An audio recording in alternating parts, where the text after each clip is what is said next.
ഓം ശ്രീ ഗുരുഭ്യോ നമ. ജ്യോതിർഗമയ ചാനലിലേക്ക് ഏവർക്കും സ്വാഗതം. ഇന്ന് ഞാൻ ചർച്ച ചെയ്യുന്നത് 2025 ഏപ്രിൽ 3 ചൊവ്വാഗ്രഹം വീണ്ടും കർക്കിടക രാശിയിലേക്ക്, ചൊവ്വയുടെ നീചരാശിയിലേക്ക് രാശി മാറുന്നു. ജൂൺ 6 വരെ ആ ചൊവ്വാഗ്രഹം അതിൻ്റെ നീചരാശിയിലായിരിക്കും സ്ഥിതി ചെയ്യുന്നത്. അപ്പോൾ ചൊവ്വാഗ്രഹം നീചരാശിയിലേക്ക് രാശി മാറുന്നതിൻ്റെ ഗുണദോഷങ്ങൾ, അതിൻ്റെ പോസിറ്റീവ് നെഗറ്റീവ് ഇമ്പാക്റ്റുകൾ എന്തൊക്കെ ആകും എന്നുള്ളതാണ്.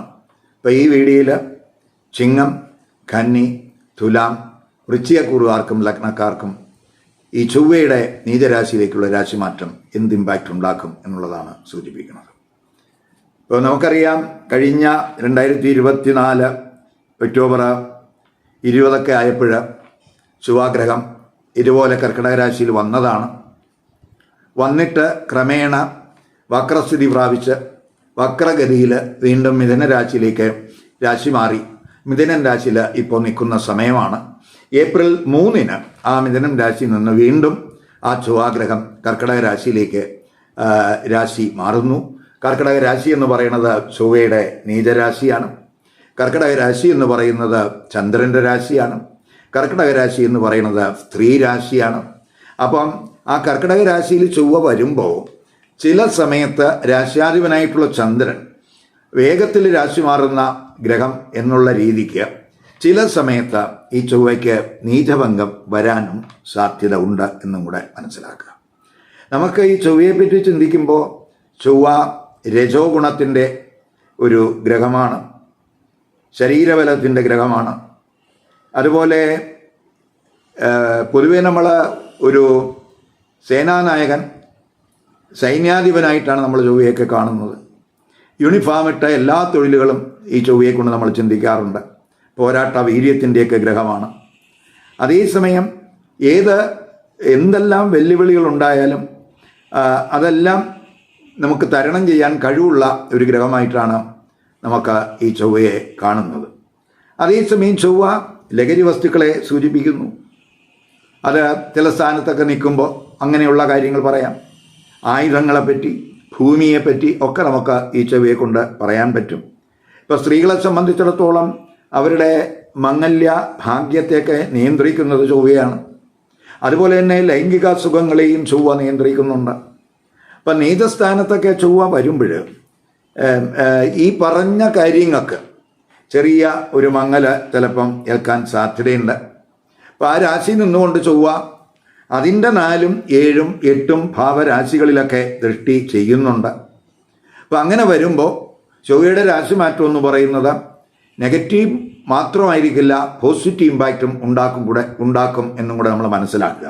അപ്പോൾ പോസിറ്റീവായിട്ടും നെഗറ്റീവായിട്ടുള്ള ഇമ്പാക്റ്റുകൾ ഈ ചൊവ്വയുടെ രാശിമാറ്റം കൊണ്ട് ഓരോ കൂറുകാർക്കും ലഗ്നക്കാർക്കും ഉണ്ടാകാം. അത് ഏതേത് ഭാവരാശികളിൽ ദൃഷ്ടി ചെയ്യുന്നു എന്നതിനനുസരിച്ചായിരിക്കും ആ വ്യത്യാസം വരുന്നത്. ഇപ്പോൾ നമ്മൾ പ്രത്യേകിച്ച് നീചരാശിയാധിപനായിട്ടുള്ള ചന്ദ്രന് വേഗത കൂടിയ ഒരു ഗ്രഹമാണെന്നുള്ളത് കൊണ്ട് ചില സമയത്തൊക്കെ ഈ ചൊവ്വയ്ക്ക് നീചഭംഗം വരും. ആ സമയത്തൊക്കെ ചൊവ്വ നീചരാശി നിന്നാൽ നമുക്ക് ഗുണാനുഭവം ഉണ്ടാകും. മറിച്ച് ചില സമയത്ത് ആ നീചഭംഗം വരാത്ത സമയത്ത് നമുക്ക് ആ ചൊവ്വയുടെ ബലക്കുറവിൻ്റെ ഇമ്പാക്റ്റ് അനുഭവിക്കേണ്ടതായിട്ട് വരും. അപ്പോൾ ആദ്യം നമുക്ക് ചിങ്ങക്കൂറുകാർക്കും ചിങ്ങലഗ്നക്കാർക്കും എങ്ങനെയാണ് ഈ ചൊവ്വ കർക്കിടക രാശിയിലേക്ക് രാശി മാറുന്നതുകൊണ്ട് എന്ത് ഇമ്പാക്റ്റുകൾ ഉണ്ടാക്കും എന്ന് നോക്കാം. ഇപ്പോൾ ചിങ്ങക്കൂറുകാരെന്ന് പറയുമ്പോൾ നമുക്കറിയാം, മകം, പൂരം, ഉത്തര നക്ഷത്രത്തിൻ്റെ ആദ്യപാദത്തിൽ പെടുന്നവരാണ്. അവർക്ക് ഈ ചൊവ്വ എന്ന് പറയുന്നത് അവരുടെ 4ാം ഭാവാധിപനുമാണ്, 9ാം ഭാവാധിപനാണ്. അപ്പോൾ ആ ചൊവ്വ എന്ന് പറയുന്നത് ഈ ചിങ്ങക്കൂറുകാരെ സംബന്ധിച്ചിടത്തോളം യോഗകാരകനായിട്ടുള്ളൊരു ഗ്രഹമാണ്. ആ യോഗകാരകനായിട്ടുള്ള ഗ്രഹം ഏപ്രിൽ 3 11 നിന്നും 12 രാശി മാറുന്നത്. 12 എന്ന് പറയുന്നത് കർക്കിടക രാശി. അപ്പോൾ കർക്കിടക രാശിയിലേക്കാണ് രാശി മാറുന്നത്. അവിടെ ജൂൺ 6 വരെ ആ കർക്കിടക രാശിയിൽ ചൊവ്വാഗ്രഹം ഉണ്ടാകും. ആ കർക്കിടക രാശി ചൊവ്വയുടെ നീചരാശിയാണ് എന്നും കൂടെ നമ്മൾ മനസ്സിലാക്കുക. അപ്പോൾ കർക്കിടക രാശിയിലെ 3 നക്ഷത്രങ്ങളിലൂടെ ആയിരിക്കും ചൊവ്വ സഞ്ചരിക്കുന്നത്. അത് പുണർദം, പൂയം, ആയില്യം നക്ഷത്രങ്ങളാണ്. അപ്പോൾ ഈ പ്രത്യേകിച്ച് ഈ പൂയ നക്ഷത്രത്തിലൂടെയൊക്കെ സഞ്ചരിക്കുമ്പോൾ ചെറിയ ഒരു ഇറിറ്റേഷനൊക്കെ ചിലപ്പോൾ ഈ കുറുകാർക്ക് ഉണ്ടാകാൻ സാധ്യതയുണ്ട്. പ്രത്യേകിച്ച് 12ലേക്കാണ് ആ ചൊവ്വയുടെ രാശിമാറ്റം. അപ്പോൾ യോഗകാരകനായിട്ടുള്ള ഒരു ഗ്രഹം 12ലേക്കൊക്കെ രാശി മാറുക എന്ന് പറയുമ്പോൾ പ്രത്യേകിച്ച് നമ്മൾ ആത്മീയ കാര്യങ്ങളിലും ദൂരയാത്രകളിലുമൊക്കെ ഒരു ശ്രദ്ധക്കുറവിന് സാധ്യത കാണുന്നുണ്ട്. അപ്പോൾ അവിടെ നമ്മൾ ഒന്ന് വേണം, ആത്മീയ കാര്യങ്ങളിലൊക്കെ ഒരു കെയർ വേണം, ദൂരയാത്രകളിലൊക്കെ ഒരു കെയർ വേണം. അതുപോലെ ധാർമ്മികമായിട്ടുള്ള ധർമ്മചിന്തകൾക്കൊക്കെ കുറവ് വരാതിരിക്കാനും നമ്മൾ ശ്രദ്ധിക്കണം. ഈ പ്രവർത്തനങ്ങളിലൊക്കെ ഒരു കോൺസെൻട്രേഷൻ കുറവിനൊക്കെ സാധ്യതയുണ്ട്. ഇപ്പോൾ ചിലർക്ക് ഈ 12ലേക്കൊക്കെയാണ് ആ ഗ്രഹം വരുന്നു എന്നുള്ളത് കൊണ്ട് അത് ചിലപ്പോൾ സാമ്പത്തികമായിട്ട് എന്തെങ്കിലുമൊക്കെ നഷ്ടം, ധനനഷ്ടത്തിനൊക്കെ സാധ്യത കാണിക്കുന്നുണ്ട്. അതുപോലെ 12ലാണ് വരുന്നു എന്നുള്ളത് കൊണ്ട് അമിത ചെലവിന് സാധ്യത കാണിക്കുന്നുണ്ട്.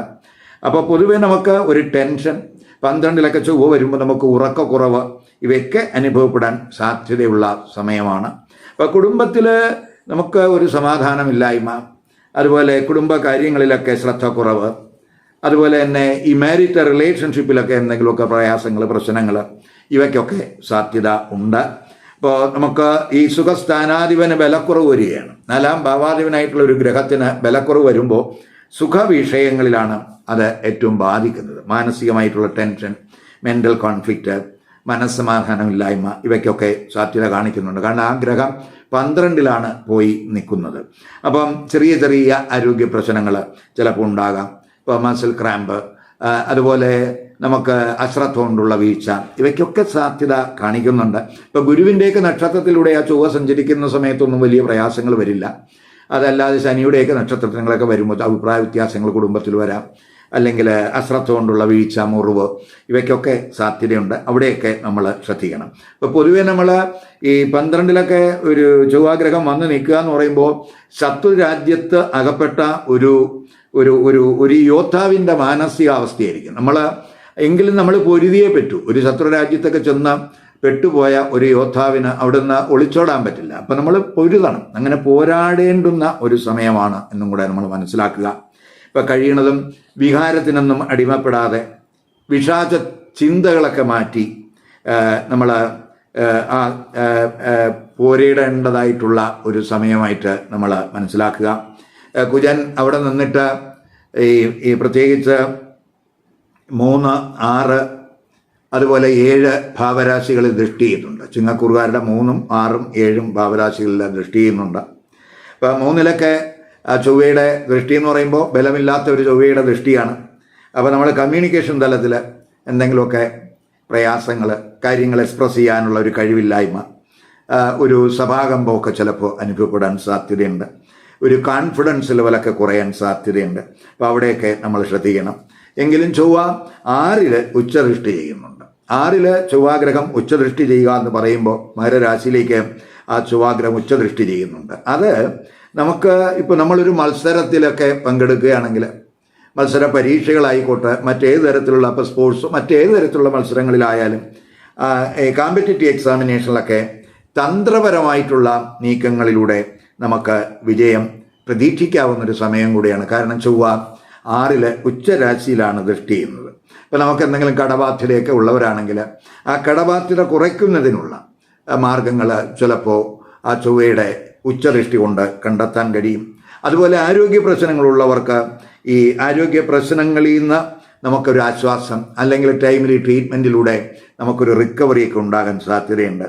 അതുപോലെ തൊഴിൽ സ്ഥലത്ത് നമുക്ക് എന്തെങ്കിലും പ്രയാസങ്ങളോ പ്രശ്നങ്ങളോ നിലവിലുണ്ടെങ്കിൽ അവ പരിഹരിക്കുന്നതിനും ചൊവ്വ സഹായകമാണ്. എങ്കിലും നമ്മൾ ഈ കൂടെയൊക്കെ വർക്ക് ചെയ്യുന്നവരുമായിട്ടുള്ള കമ്മ്യൂണിക്കേഷനിലൊക്കെ ഒരു ശ്രദ്ധ വേണം. 6ലൊക്കെ ചൊവ്വയുടെ ദൃഷ്ടി, ഉച്ചദൃഷ്ടിയൊക്കെ വരുമ്പോൾ ഈ സേവന മേഖലയിലൊക്കെ വർക്ക് ചെയ്യുന്നവർ പ്രത്യേകിച്ച് ഈ വർക്കേഴ്സുമായിട്ട് അഭിപ്രായ വ്യത്യാസങ്ങൾ ഉണ്ടാകാതെയൊക്കെ നോക്കണം. അതുപോലെ തന്നെ പ്രത്യേകിച്ച് ഈ ഭാഗ്യ തടസ്സങ്ങൾ ഒഴിവാക്കാനും നമുക്ക് മാനസികമായിട്ടുള്ള ടെൻഷനൊക്കെ ഒഴിവാക്കുന്നതിന് ഈശ്വര ചിന്തയൊക്കെ കൂട്ടേണ്ടത് ആവശ്യമാണ്. അതുപോലെ നമ്മൾ പ്രത്യേകിച്ച് ഈ ചൊവ്വ ഈ 7ലൊക്കെ ദൃഷ്ടി ചെയ്യുന്ന സമയമൊക്കെ ആയതുകൊണ്ട് 7ലൊക്കെ ചൊവ്വയുടെ ദൃഷ്ടി വരുമ്പോൾ സ്വാഭാവികമായിട്ടും മാരിറ്റൽ റിലേഷൻഷിപ്പിലൊക്കെ ഒരു ഒരു ഒരു കെയർ വേണം. അഭിപ്രായ വ്യത്യാസങ്ങൾ കഴിയണതും നമ്മൾ പറഞ്ഞു തീർക്കാൻ ശ്രമിക്കണം. ഇപ്പോൾ ചൊവ്വയ്ക്ക് ബലമില്ലെങ്കിൽ തന്നെയും ആ 7ാം ഭാവരാശിയിലെ ചൊവ്വയുടെ ദൃഷ്ടി എന്ന് പറയുന്നത് അത് പ്രത്യേകിച്ച് ശനിയുടെ രാശിയിലാണ് ആ ദൃഷ്ടി വരുന്നത്. അപ്പോൾ നമുക്ക് ഈ മാരിറ്റൽ റിലേഷൻഷിപ്പിൽ എന്തെങ്കിലും പ്രയാസങ്ങളോ മറ്റു കാര്യങ്ങളോ ഒക്കെ ഉണ്ടാകാൻ സാധ്യതയുണ്ട്. അപ്പോൾ അതിലൊക്കെ നമ്മൾ ഒരു ജാഗ്രത, ഒരു കരുതൽ ഒക്കെ കൊടുത്ത് പോകേണ്ടുന്ന സമയമാണ്, പ്രത്യേകിച്ച് ജൂൺ 6 വരെ. ഇനി നമുക്ക് കന്നിക്കൂറുകാർക്കും കന്നിലഗ്നക്കാർക്കും ഈ ചൊവ്വ കർക്കിടക രാശിയിലേക്ക് രാശി മാറുന്നതിൻ്റെ ഇമ്പാക്റ്റ് എന്ന് നോക്കാം. കന്നിക്കൂറുകാരെന്ന് പറയുമ്പോൾ ഉത്തരം നക്ഷത്രത്തിൻ്റെ അവസാന 3 പാദം, അത്തം, അതുപോലെ ചിത്ര നക്ഷത്രത്തിൻ്റെ ആദ്യത്തെ 2 പാദത്തിൽ പെടുന്നവരാണ്.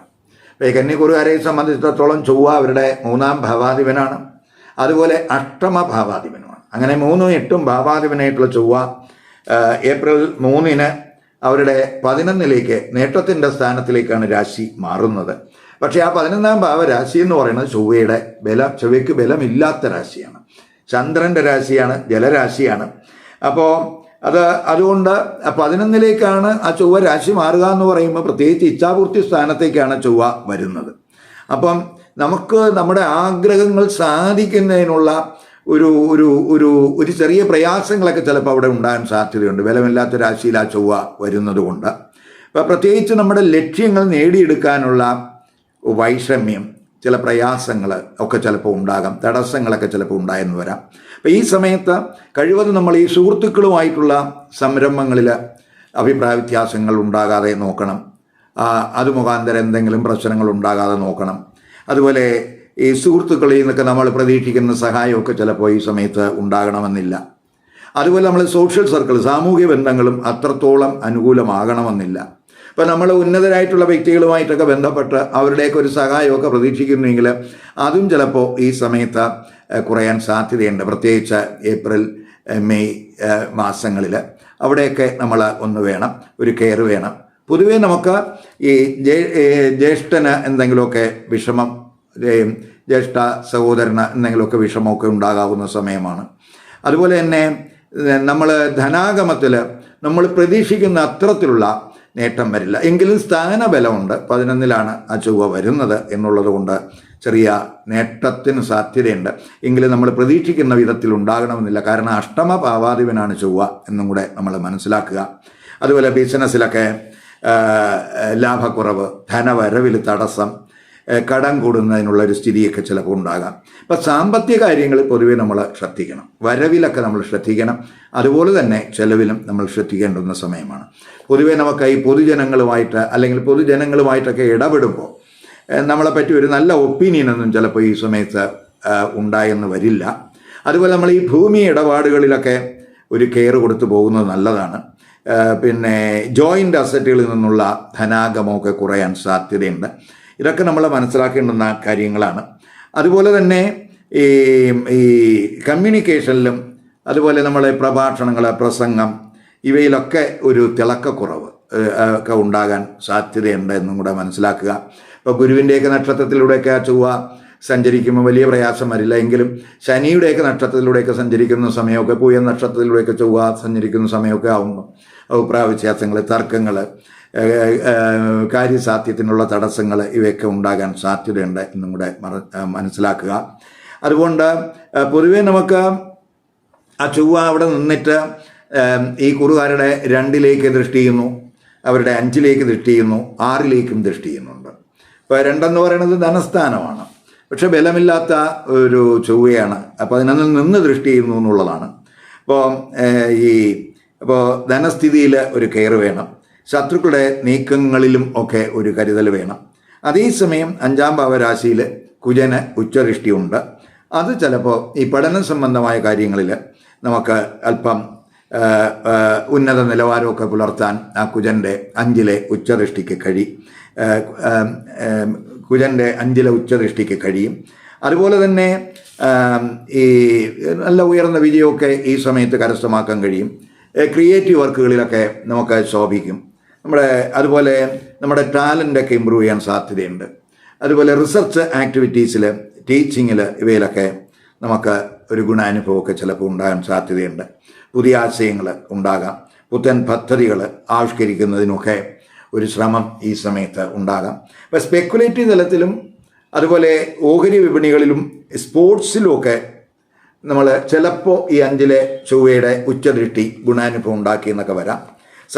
സന്താനങ്ങളുമായിട്ട് അതുമായിട്ട് ബന്ധപ്പെട്ട വിഷയങ്ങളിൽ അല്പം ശ്രദ്ധ കൊടുത്ത് പോകുന്നത് നല്ലതാണ്.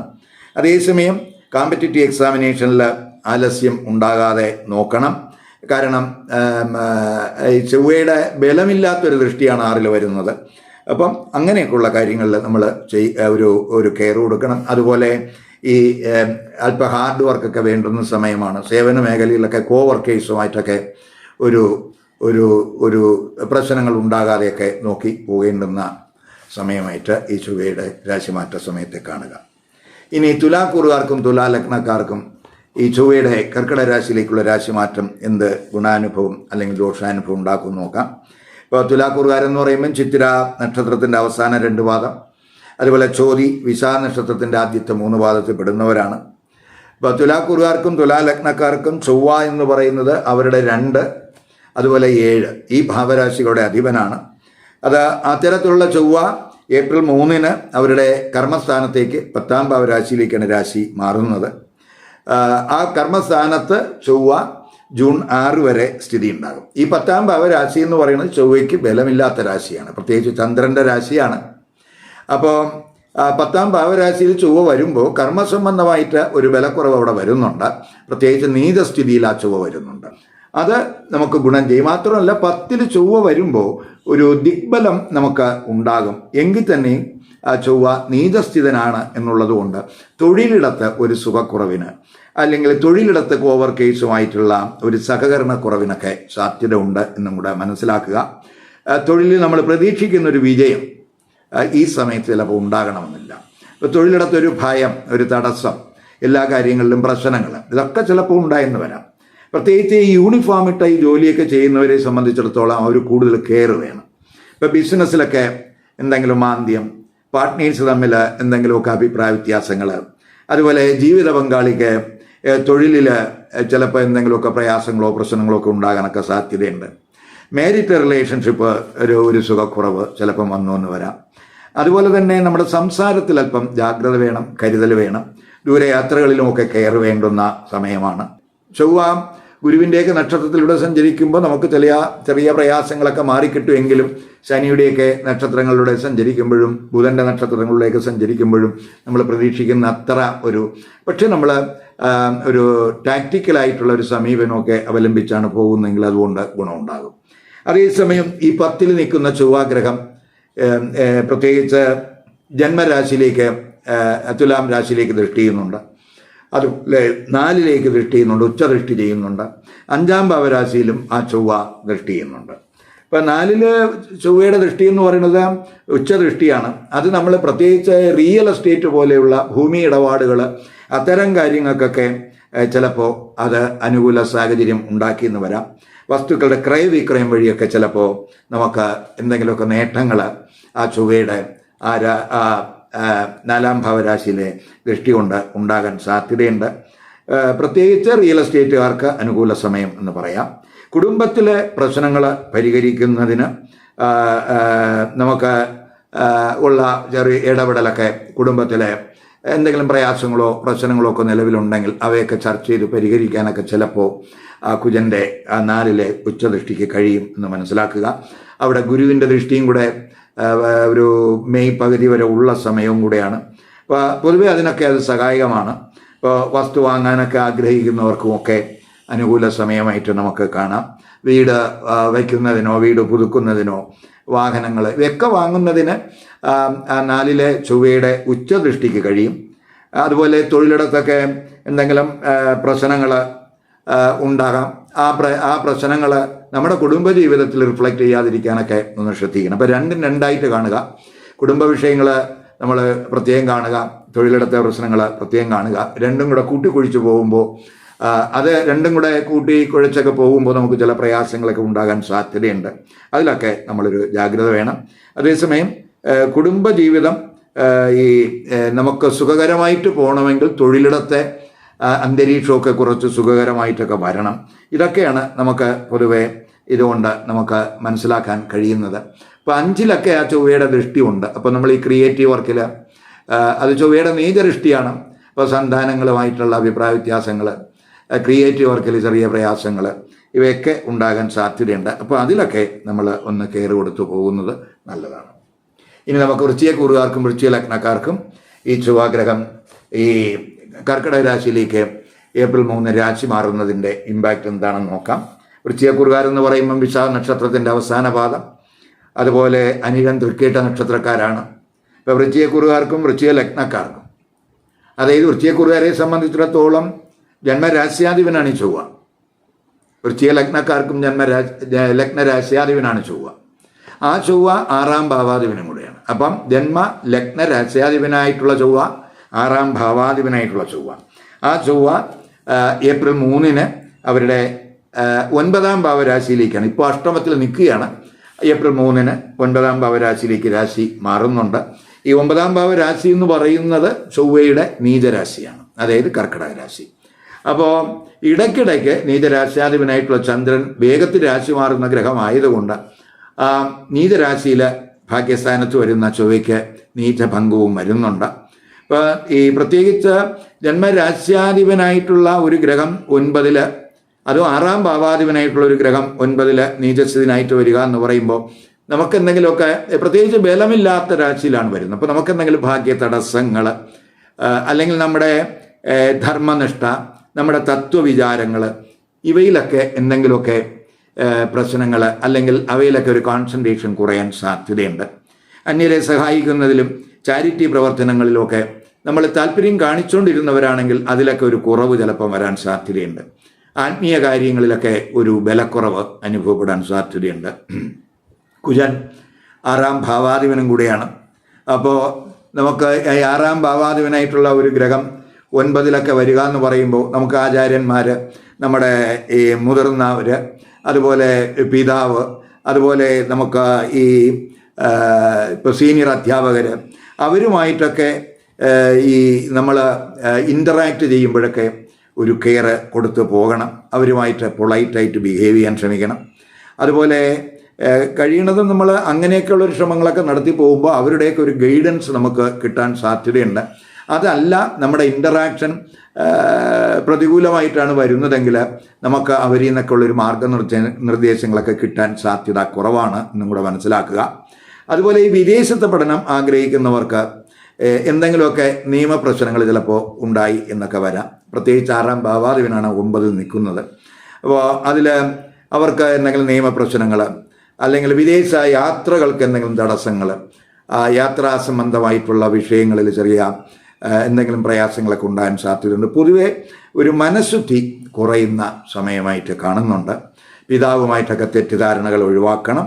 അതുപോലെ ബന്ധുക്കൾ വഴി എന്തെങ്കിലുമൊക്കെ ദൗർഭാഗ്യങ്ങൾ, അതുപോലെ മേലുദ്യോഗസ്ഥരോട് അനാദരവ്, ഇവയ്ക്കൊക്കെ സാധ്യത ഉള്ള സമയമാണ് എന്നുള്ളത് കൊണ്ട് ഒരു ജാഗ്രത നമുക്ക് ഈ കൂറുകാരുടെ ഭാഗത്ത് ഉണ്ടാകണം. ഇവയിലൊക്കെ നമ്മൾ ശ്രദ്ധിച്ചു പോകണം.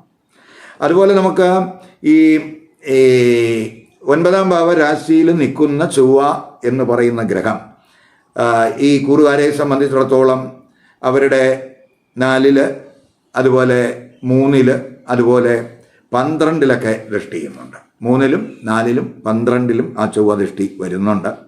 അതിൽ 3 വരുന്ന ചൊവ്വയുടെ ദൃഷ്ടി എന്ന് പറയുന്നത് ചൊവ്വയുടെ ഉച്ചദൃഷ്ടിയാണ്. അത് നമുക്ക് ഇപ്പോൾ വർക്കിലൊക്കെ ഒരു ഊർജ്ജസ്വലത തരുന്നതിന് അത് സഹായിക്കും. കുറച്ച് ആക്റ്റീവൊക്കെ ആകും.